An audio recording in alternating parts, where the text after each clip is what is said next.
আসসালামু আলাইকুম। আ প্রতিবারই আমরা আসলে বিভিন্ন ধরনের চেঞ্জ নিয়ে আপডেট নিয়ে বা বিভিন্ন ইনফরমেশন নিয়ে আমরা ভিডিও প্রোভাইড করি এবং আপনারা জানেন যে আমরা সবসময় ইনফরমেশন বেস এবং আপডেট বেস কিন্তু ভিডিও ইনফরমেশনগুলা প্রোভাইড করে থাকি। যেটা আপনাদের হয়তোবা অনেক উপকৃত হন বা আমাদের সাথে যারা জয়েন্ট থাকেন তারা এই নিউজগুলা জানেন এবং পাশাপাশি কেউ যদি অন্য কেউ জানতে চান সেক্ষেত্রেও কিন্তু বলি। বাট আজকের বিষয়টা কিন্তু ফুললি ডিফারেন্ট। বাট যারা আমেরিকার ভিসা স্টিল নাও পেয়েছেন এবং ভ্যালিড আছে, এই ধরনের মানুষের জন্য কিন্তু আজকের এই ভিডিওটা। সেটা হচ্ছে আ আপনারা অনেকেই আমেরিকার ভিসা গেইন করেছেন এবং পাশাপাশি আমেরিকাতে যাওয়া আসা করছেন। আপনারা সাধারণত ৫ বছরের এটা মাল্টিপল ভিসা হয়। মাল্টিপল কথার অর্থ হচ্ছে আপনি যতবার ইচ্ছা আমেরিকাতে যেতে পারবেন, যতবার ইচ্ছে হোক আসতে পারবেন। এখন এই ৫ বছরের মাল্টিপল ভিসা এগুলো কিন্তু এন্ট্রি টাইম। বাট আপনাকে কিছু বিষয় মনে রাখতে হবে। সেটা হচ্ছে এমনভাবে মনে রাখতে হবে যে ভিসা দিবে এম্বাসি। বাট থাকা বা কতদিন স্টে করতে পারবেন বা ঢুকতে দেওয়া না দেওয়া এই সম্পূর্ণ দায়িত্ব কিন্তু ইমিগ্রেশনের। ২ টা আলাদা, আলাদা পার্ট। ২ টার সাথে কখনোই আপনারা ম্যাচ করতে পারবেন না। সো এই বিষয়টাকে আগে ক্লিয়ার ধারণা নিতে হবে এবং পাশাপাশি যেই জিনিসটা হচ্ছে যারা ইউএস এম্বাসির ভিসা গেইন করেছেন বা এর আগে গিয়েছেন বা এখনো যাননি, বাট কিছু বিষয় থেকে বিরত থাকবেন নয়তো আপনার ভিসা কিন্তু ক্যানসেল হতে পারে। বাট কারা বিরত থাকবেন? কোন পথ অবলম্বন করলে আপনার ভিসা ক্যানসেল হওয়ার সম্ভাবনা খুবই কম থাকবে? বা কি পথ অবলম্বন করলে আপনার ভিসা একটা ডেঞ্জার জোনে পড়ে যাবে বা ক্যানসেল হওয়ার পসিবিলিটিস অনেক বেশি থাকবে? সেটা হচ্ছে এরকম, শুরুতে আমি যেটা বলব, যদি আপনি আমেরিকার ভিসা গেইন করে থাকেন, কোনো কোম্পানির কাছে বা কোনো ব্যক্তির কাছে আপনার পাসপোর্ট দেখে রিভিউ দিবেন না। এটার থেকে বিরত থাকবেন। বাট এরকম অনেকে রিভিউ দিয়েছে এবং অনেকের ভিসা কিন্তু ইউএস এম্বাসিতে দেখে ক্যানসেল করেছে। সো এইগুলো থেকে বিরত থাকবেন। একদম শুরুতে এইগুলো থেকে বিরত থাকবেন। আপনি কোন কোম্পানির সাথে কাজ করবেন সেখানে আপনার পাসপোর্ট শো করবেন না। বা আপনি যদি রিভিউ দিতে চান সেখানে পাসপোর্ট শো করার কোনো প্রয়োজনীয়তা নেই। বা পাসপোর্ট শো করলেই যে অনেক কিছু হয়ে যাবে বিষয়টা এরকম নেই। এখান থেকে বিরত থাকবেন। এটা ৫ বছরের মাল্টিপল ভিসা। আরেকটা কারণ হচ্ছে এটা।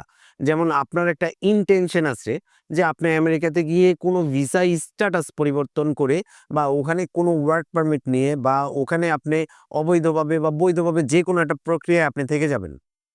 বাট এই ধরনের কনসেপ্টের মানুষগুলার জন্য যেই পথগুলা কখনো আপনারা ট্রাই করবেন না, সেটা হচ্ছে এরকম, যেমন Facebook, WhatsApp এ কখনো চ্যাট করবেন না যে, "বন্ধু আমার জন্য একটা কাজ দেখো" বা "মামা আমার জন্য একটা কাজ দেখেন" বা "ভাইয়া আমার জন্য একটা কাজ দেখেন" বা "কত ডলার?" এগুলো করলে কিন্তু আপনাকে এটা চেক করলেও কিন্তু অনেক সময় আপনাকে এয়ারপোর্টে তারা আপনার ফোন চেক করে কিন্তু এগুলো কোনো ইনফরমেশন যদি পায় তাহলে কিন্তু আপনাকে ব্যাক করে দিতে পারে।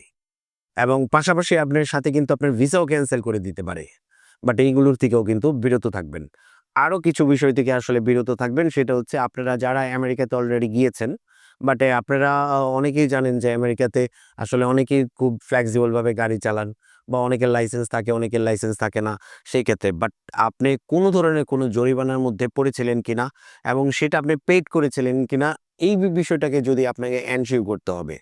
সো এই ধরনের কোনো যদি ফাইনের মধ্যে পড়ে যান বা এনি টাইপস অফ ফাইন বা কোনো ধরনের যদি একটা ফাইনের মধ্যে যদি আপনি পড়ে থাকে এবং সেটা যদি আপনার ক্লিয়ার না থাকে বা ক্লিয়ার থাকে, তাহলেও কিন্তু আপনার ভিসা ক্যানসেল হওয়ার এবং আপনাকে ব্যাক করে দেওয়ার পসিবিলিটিস কিন্তু থাকে। সো এগুলোর থেকেও আপনি বিরত থাকবেন। এবং পাশাপাশি হচ্ছে আরেকটা বিষয় বলবো এবং এইটা বলবো, সেটা হচ্ছে এরকম, যেমন আপনি আমেরিকাতে গিয়েছেন, বাট আপনারা সাধারণত কিন্তু 180 ডেজ এর তারা একটা পারমিশন প্রোভাইড করে আমেরিকাতে থাকার জন্য। বাট সেটাকে ওভার করছেন কিনা? বা এরকম অনেকে করার চেষ্টা করেন যে আমেরিকান ভিসা পাওয়ার পরে ৩-৪ মাস ৫ মাস টানা ওখানে থাকেন। এরপর আবার চলে আসেন, আবার যান, আবার গিয়ে থাকেন। ওখানে গিয়ে আপনি কি করেন? এখন বিষয়টা হচ্ছে, এইটা যখন একজন ইমিগ্রেশন অফিসার আপনাকে কোয়েশ্চেন করতে পারে যে আপনি ৫ মাস কেন ছিলেন বা আপনি কি করেছেন? এখন একবার নয়তো আপনি বললেন যে আপনি ঘুরেছেন বা ঘুরতে ভালো লাগছে বা আপনি একটা মাইন্ড রিফ্রেশ করার জন্য আপনি এখানে একটা লং টাইম এক্সপেন্ড করছেন বা অন্য কোনো কারণে, সেটা বিজনেস হতে পারে, নানা রকম কারণ হতে পারে। কারণ যেটাই হোক, সেটা প্রপার কিনা? এখন বিষয়টা হচ্ছে, ইউএস এম্বাসি যখন আপনাকে ভিসা প্রোভাইড করেছে বা DS-160 টাকে যদি আপনারা ফলো করেন, এইটার সাথেও DS-160 র সাথে কিন্তু একটা কানেক্টিভিটি আছে। সেই কানেক্টিভিটিটা হচ্ছে এরকম, যেমন আপনি যখন একটা বিজনেস দেখিয়েছেন নয়তো একটা জব দেখিয়েছেন DS-160 তে, বাট আপনি এত সময় কেন থাকেন? বা আপনি বিজনেস করেন বা আপনি অনেক সময় ওখানে স্টে করছেন, বাট ওভার স্টে না। বাট আপনি ৬ মাস ১৮০ দিনই ধরেন ১৭০ দিনে আপনি স্টে করছেন। বাট এতদিন আপনি কেন ওই বিজনেস ফেলে তাহলে আপনার বিজনেসটা আসলে কে হ্যান্ডেল করে? বা আপনি কি বিজনেস করেন যে আপনি এত সময় আমেরিকাতে থাকেন? এবং এই ধরনের মানুষের ক্ষেত্রে ১ম যেই সন্দেহটা চলে আসে যে আপনি ওখানে আমেরিকাতে কাজ করেছেন। বাট এই ধরনের করার থেকেও কিন্তু আপনারা আসলে বিরত থাকেন। তাতে কিন্তু আপনার ভিসা বা অনেকে চিন্তা করেন যে ৫ বছরে আমি ৫ বার যাবো, ৫ মাস করে থাকবো বা লাস্ট বারে গিয়ে হচ্ছে আমি থেকে যাবো। বাট অনেকে কিন্তু এই পন্থা অবলম্বন করে লাস্ট টাইম কিন্তু আর ঢুকতে পারেনি। দেখা গেছে 2nd টাইম তাকে ব্যাক করে দিয়েছে বা 3rd টাইম ব্যাক করে দিয়েছে, পাশাপাশি ভিসা ক্যানসেল করে দিয়েছে। সো এগুলোর থেকে বিরত থাকবেন এবং রিভিউ থেকে বিরত থাকবেন। পাসপোর্ট দেখিয়ে বা আপনার পাসপোর্টের স্টিকার দেখিয়ে এগুলো থেকে বিরত থাকবেন এবং পাশাপাশি হচ্ছে WhatsApp, Messenger, Facebook আপনি ওভার দ্য ফোনে কথা বলেন, বাট এগুলো কোনো চ্যাট অপশনে যাবেন না। এবং পাশাপাশি আরেকটা বিষয় কিন্তু আপনি ডেঞ্জার জোনে পড়ে যেতে পারেন। অ্যাজ এ টুরিস্ট আপনি যখন আমেরিকাতে ভিজিট করতে যাবেন, বাট যাওয়ার ক্ষেত্রে আপনাকে কোনো ফুড নিবেন না। ফুড কিন্তু বেসিক্যালি অ্যালাও না। বাট আপনি অনেকের জন্য আপনার পরিচিত মানুষ আছে, সেটা আপনার আত্মীয় হতে পারে, বন্ধু-বান্ধব হতে পারে বা এমনি পরিচিত হতে পারে। কেউ কোনো কিছু দিয়ে দিতে পারে। বাট সেটা আপনি অবশ্যই চেক করে নিবেন। এরকম কোনো কিছু নিবেন না। আপনি কিন্তু হলুদের গুঁড়া, মরিচের গুঁড়া নিয়ে বা ধনিয়ার গুঁড়া নিয়েও কিন্তু আপনি একটা ডেঞ্জার সিচুয়েশন এ পড়ে যেতে পারেন। বাট এটা ওখানে আছে। বাট এখান থেকে আপনি কেন নিবেন? বাট এখানে ফুড অ্যালাও না বা আম অ্যালাও না। এরকম অনেক কিছু, অনেক ধরনের ফুড কিন্তু অ্যালাও না বা অনেক ধরনের মাংস-টাংস, মাছ-টাছ এগুলো কিন্তু আপনার জন্য না বা আপনি নিয়ে যেতে পারবেন না। কারণ আপনি ইমিগ্রেন্ট না। বাট সেই ক্ষেত্রে কিন্তু আপনাকে রিটার্ন করে দিতে পারে এবং পাশাপাশি কিন্তু আপনার ভিসা ক্যানসেল করে দিতে পারে। বাট আপনারা যেখানেই যখন আমেরিকাতে যাবেন এটা আপনার একটা কাঙ্ক্ষিত ভিসা। বাট আপনি এটা সফল হয়েছেন। বাট আপনি একজন সফল ব্যক্তি এবং সফল ব্যক্তি হিসেবে আপনি আপনার সিচুয়েশনকে আসলে ডেঞ্জার জোনে ফেলবেন না, এটা আমাদের অনুরোধ। এই ভিডিওটা তারাই দেখবেন যারা আসলে এই ধরনের যারা সফল হয়েছেন এবং যারা আসলে সফল হওয়ার পথে আছেন বা যারা এই প্রক্রিয়াটা চলমান রেখেছেন যে ইউএস এম্বাসি ভিসা পাওয়ার জন্য আপনারা আসলে কাঙ্ক্ষিত প্রত্যাশী। সো তারাও দেখবেন।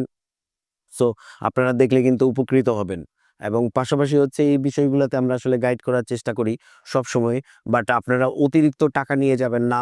অনেক সময় অনেকেই হচ্ছে যেমন $20,000 $30,000 নিয়ে যায়।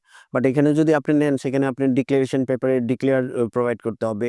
সো আপনি তাদের রুলস গুলাকে ফলো করার জন্য চেষ্টা করেন এবং এই ইনফরমেশনগুলা কিন্তু এখন আপনারা ইউএস এম্বাসির ওয়েবসাইটে ঘেঁটে কিন্তু আপনারা এটা নিতে পারেন বা তাদের ইমিগ্রেশন প্যাটার্নে গিয়ে কিন্তু আপনারা কালেক্ট করতে পারেন। এবং আমরা কিন্তু সেই দিকেই আসলে ফোকাস করি যে আপনারা ওই দিক থেকে কালেক্ট করেন বা আমাদের কথা যদি বিশ্বাস না হচ্ছে তাহলে ওইভাবে করেন বা জানার অনেকগুলা পন্থা আছে, সেই পন্থাগুলো আপনারা অবলম্বন করতে পারেন। বাট এই কারণগুলাতে হচ্ছে বেসিক্যালি ইন্টারভিউ সরি আপনাকে ভিসা ক্যানসেল করে দিতে পারে বা ক্যানসেল না করলে ইউএস এম্বাসিতে ঢোকার থেকে আপনাকে বিরত করে দিতে পারে। সো এই পন্থাগুলো আপনি এবং এই যে বিষয়গুলোকে আমরা বললাম, সেই বিষয়গুলোকে যদি আপনারা ঠিকভাবে মাথায় রাখেন এবং ওইভাবে যদি পদক্ষেপ নিয়ে থাকেন তাহলে কিন্তু আপনার ভিসা ক্যানসেল হবে না। বাট আদারওয়াইজ এই ধরনের সিচুয়েশনে কিন্তু আপনার ভিসা ক্যানসেলও হতে পারে। সো ভালো থাকুন, সুস্থ থাকুন এবং আমাদেরকে ফলো করুন। ধন্যবাদ।